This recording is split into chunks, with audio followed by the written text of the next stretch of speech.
So hello everyone, welcome to the second lecture of module 9, which is on hardware security primitives.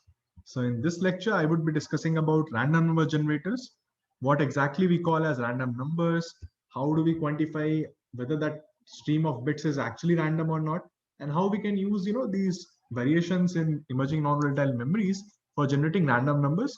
I'll also take an example of a simple Oxfam device and how we can use that with transistors or without transistors to generate some random number sequences. So let us first discuss about what is exactly a random number. So the general definition of a random number says that it's a stream of non-recurring and unpredictable sequence. So there are two components here. One is non-recurring, other is unpredictable. So we'll have to consider both of them while assessing or while judging whether any sequence or whether any stream is random or not. So based on their reproducibility, they're classified as pseudo-random number generator, where they are predictable or reproducible after certain number of bits. For instance, I told that in your computers and laptops in the last lecture, I told that in your computers and laptops, mostly what people use as RNG is a PRNG. That is, most software RNGs are PRNGs, and they're generally used as shift register. And because of that property of shift register, that's a large shift register. So after let's say some million number of sequences or million bits, the output gets saturated, or I would say it starts to again show the same sequences. So it's kind of reproducible. So that reproducibility can be changed by utilizing a seed. That seed is there. If you change the seed, you kind of change the initial value that you are programming your LFSR to, and by that you can change the kind of streams that is coming out of that LFSR. Anyways, that is one form of random number generator based on reproducibility, which is called pseudo random number generator. The other form is called true random number generator, where you have unpredictable output and non-reproducible output. And most of your hardware security primitives, hardware RNGs, fall into this category of TRNGs. So what are the applications? I told about one application in the last lecture, which is cryptography. So usually all the data communication that we have data encryption.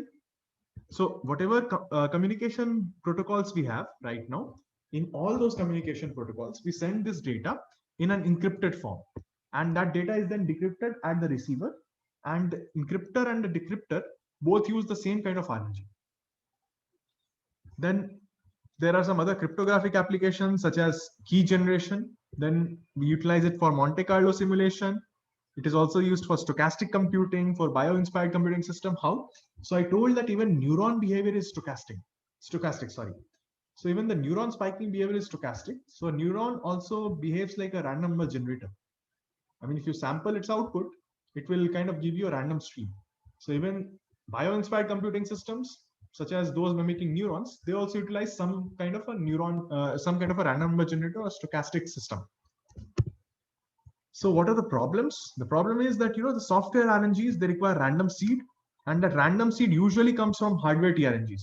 For instance, in your computers, that random seed comes from mechanical movement of your mouse. So the position of your mouse on the screen when this LFSR reaches its last count, that kind of gives the random seed. And if suppose you have not used the mouse for a large amount of time, if the cursor position remains fixed, then your software RNG or PRNG will give you the same value. It will repeatedly give you the same value. So why we want to go for hardware RNGs? Because for all these tasks, we need non-reproducible or non-predictable outputs, RNG outputs. So hardware security primitives or hardware TRNGs are more kind of popular. And what are the properties that you want in any hardware system? It should consume very low power and it should be highly scalable, right? This is the kind of I would say requirement that you need from all the hardwares, be it TRNG, be it PUF, be it any analog circuit, be it any digital circuit. You need these two capabilities from all of them, right? You need these two things to be present in all of them. So what are the typical state-of-art RNGs? I mean, what people use typically as RNGs? So mostly they are CMOS-based architectures. So what are the inherent random physical phenomena which they use as entropy source? I mean, the kind of random source. So first is trapping of electrons in oxide defects. So you have defect in the oxides, and based on the defects, they can capture or emit electrons into your channel of the MOSFET. And because of that, you have this random telegraph noise. But the current fluctuation because of the random telegraph noise is actually very small. So in order to do some meaningful operation, in order to convert this into some bit, you need to process it with an amplifier. So the moment you use an amplifier, it increases your area overhead and it also increases your power consumption, right? So that is why this is not very, I would say, promising. Then second thing, which we discussed in the starting of this lecture, in the starting of this course itself, the inverter pair or a latch.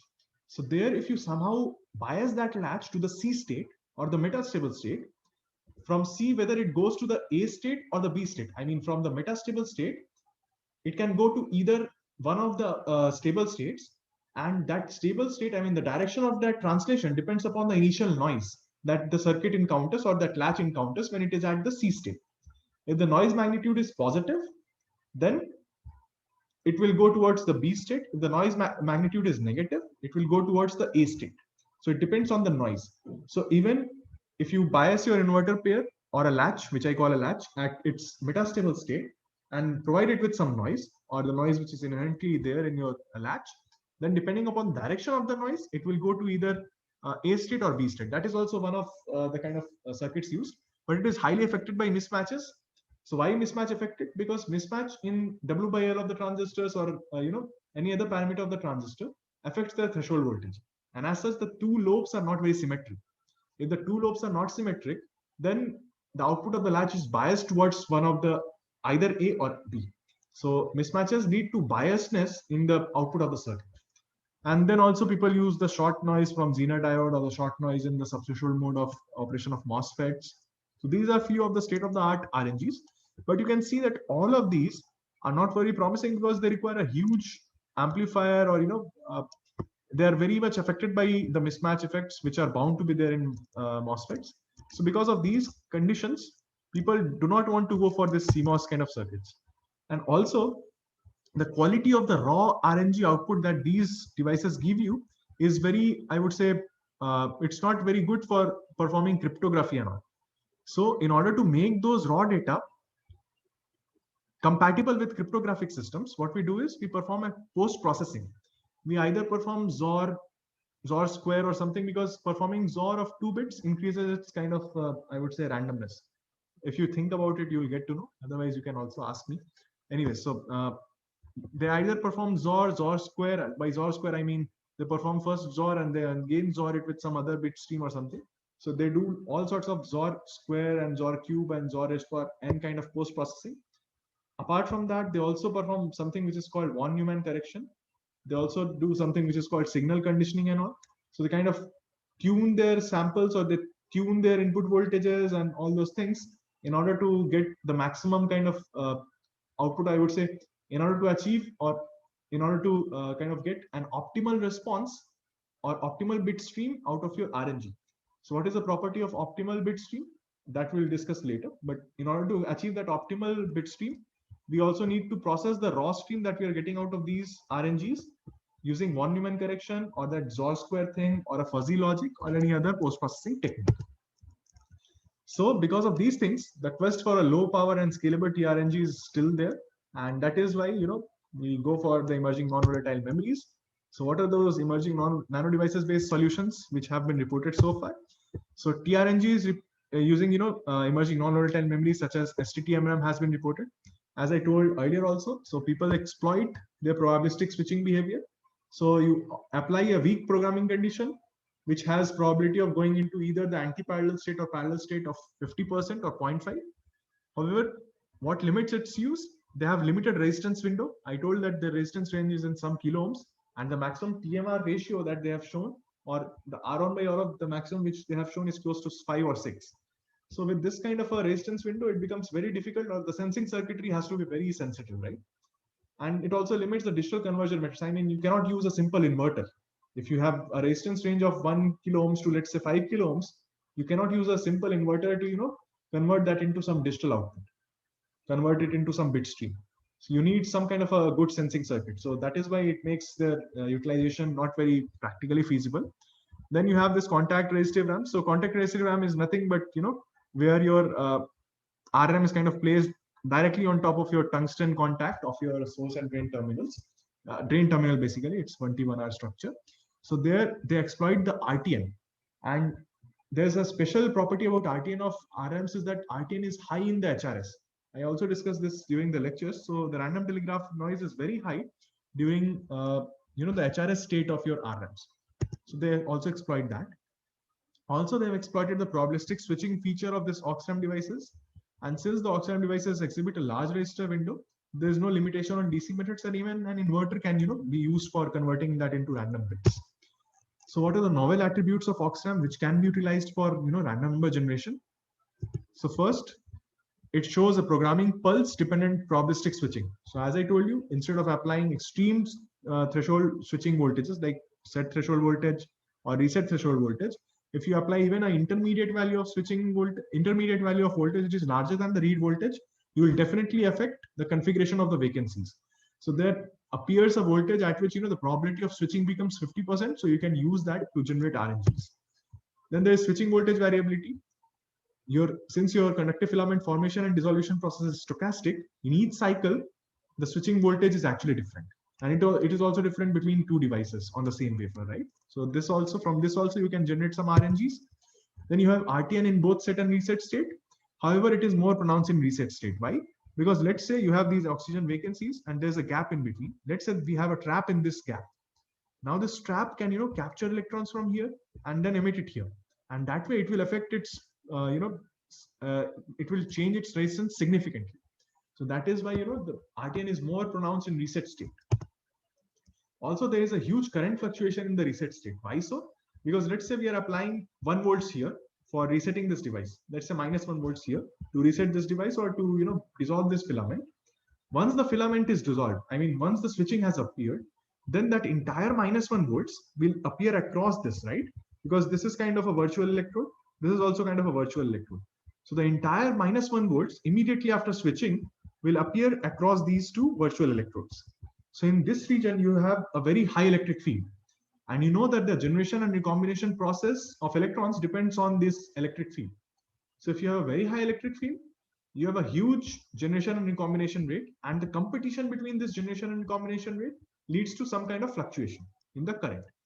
Also, there is this vacancy recombination which is stochastic, and the gap length, that is the virtual electrode distance, is also stochastic, right?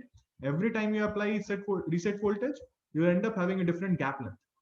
Tunneling process depends significantly on this gap length, and since this gap length is stochastic, tunneling current would also be significantly variable.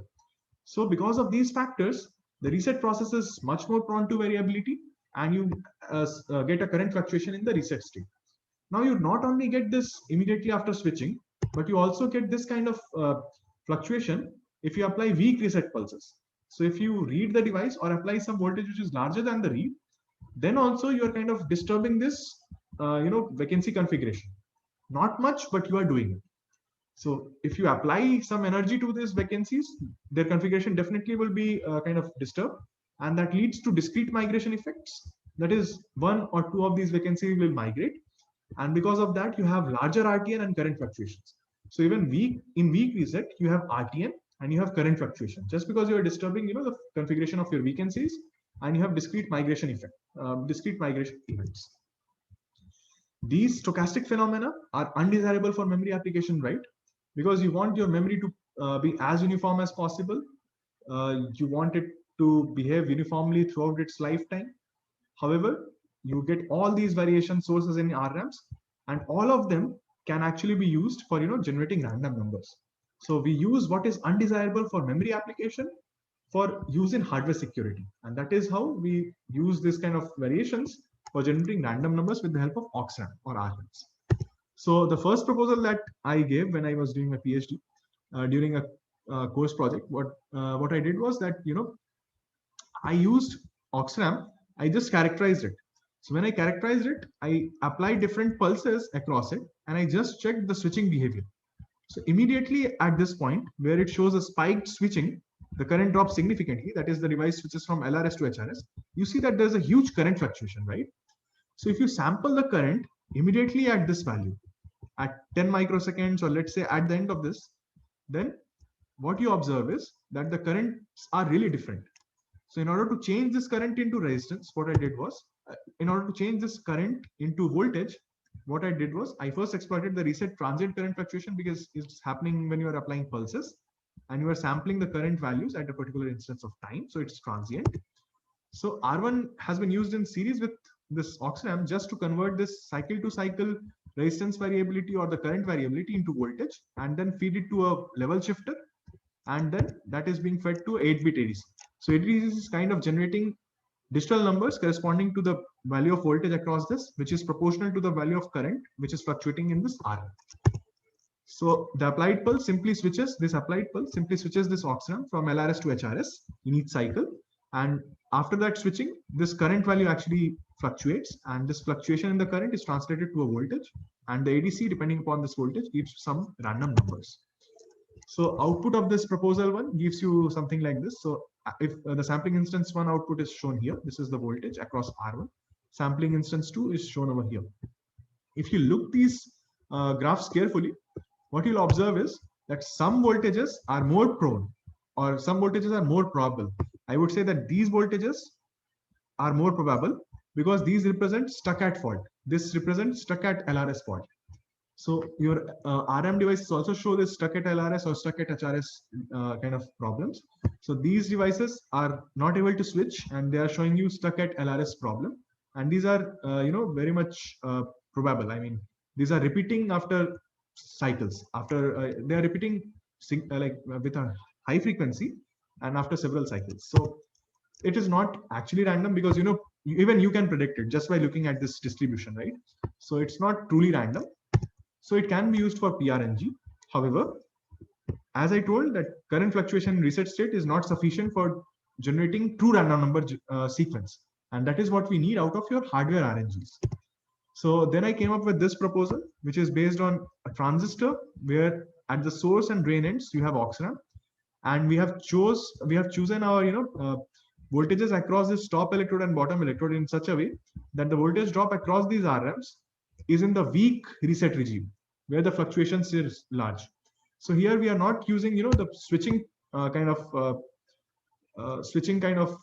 fluctuation. Here we are using the weak reset fluctuations because of those dynamic events. So when VG is 1.2, the transistor is in the linear region, and this is the range of voltage drop across the top electrode and bottom electrode of your R-ramps, or aux-ramp 1 and aux-ramp 2. And when VG is minus 1.2, it is in cutoff regime. It may be noted that here I am applying these pulses to the source electrode, and your drain is grounded. So it was tricky to come up with the kind of voltages at the source and drain end, and this work was performed using 180 nanometer. Anyway, so that's a different story. So if you look at the output, so here how I generated this output, I looked at the voltage at this bottom electrode of this aux-ramp 1, and then I fed it to a voltage shifter, and then I converted it to a digital number with the help of a 8-bit ADC. It was a slope ADC that I designed using one of the courses in one of the not analog but mixed signal courses. So if you look at the voltage output at that source terminal, you can see that it's significantly varying, and there is no probability. I mean, it's not stuck at somewhere because it's a weak reset. It's not switching the devices. However, the output of the present output is kind of dependent on the previous output. It's not like the present output is very much different as compared to the previous output. That is why it is following a pattern. I mean, it is if you know that you are at this point right now, you can only reach this point or that point at the other cycle. You won't be reaching this value suddenly. I mean, the transition won't be very abrupt. So this kind of PRNG was showing us history effect. So the present output was kind of dependent upon the previous output of the previous cycles. So this was one of the problem with this kind of RNG. However, if you look at the sequence, it is completely random, but it is showing some kind of a autocorrelation with the previous sampling instance. So this was one of the problems. Anyways, the randomness was significantly high as compared to the first proposal, and it's the weak reset which actually leads to a large variability. However, we need to kind of analyze this sample, whatever random stream that we're getting out of it, we need to analyze it before classifying it, whether it's a true random number generator or a PRNG, pseudo random number generator. So what we do is to assess whether any random sequence is useful for applications such as cryptography, we perform several statistical tests. So what are those statistical tests? So the first statistical test that we usually perform is just checking its distribution. If it is kind of distributed uniformly, So since we are talking about 8-bit ADC output, so if some values are not more probable than others, if it is distributed uniformly, then we can say that your device is showing close to uniform distribution, or it is the random sequence is close to the sequence is close to random.